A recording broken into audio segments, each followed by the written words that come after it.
If it weren't for Bill McCollum, it never would have happened. And we wouldn't be here tonight. So Bill, stand up and take a hug.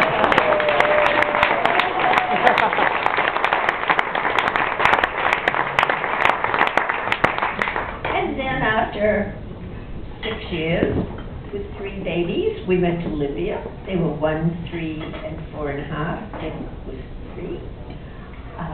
Stephen was born in Libya. And after a marvelous 2 or 3 years there, swimming in the Mediterranean every day from the 1st of May till the 1st of October, we went to Ethiopia during the days of Haile Selassie. Children were 2, 4, 6, and 8. When we got off the airplane, several people from the embassy were there to greet us. I suppose they were interested to see what the new people looked like. And also there was a lot to do there, never mind. And one woman said, when she saw this gaggle of babies, she said, well, I hope you don't have a first grader, because the first grade teacher in the little military school is really a disaster. We did have a first grader. It was Dick. He did okay.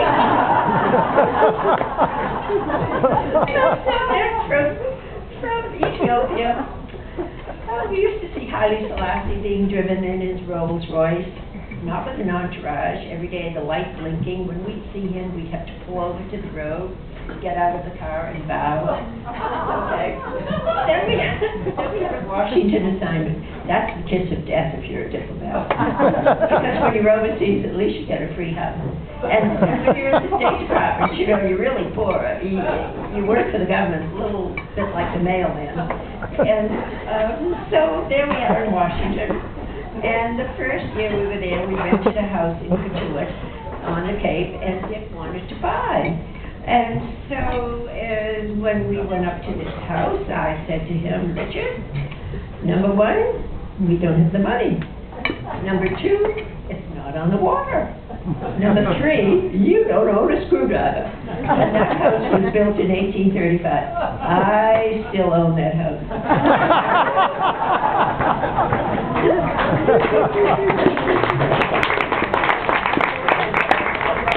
So from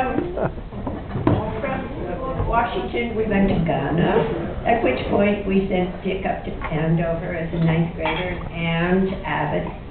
She was 15. We took Jane and Stephen with us, and from Ghana we went to Indonesia for 5 years. By then they were all gone off to boarding schools. Jane up to Andover, Stephen to Groton, and so we were alone. And after 5 years in Indonesia, we went to, I have to tell you.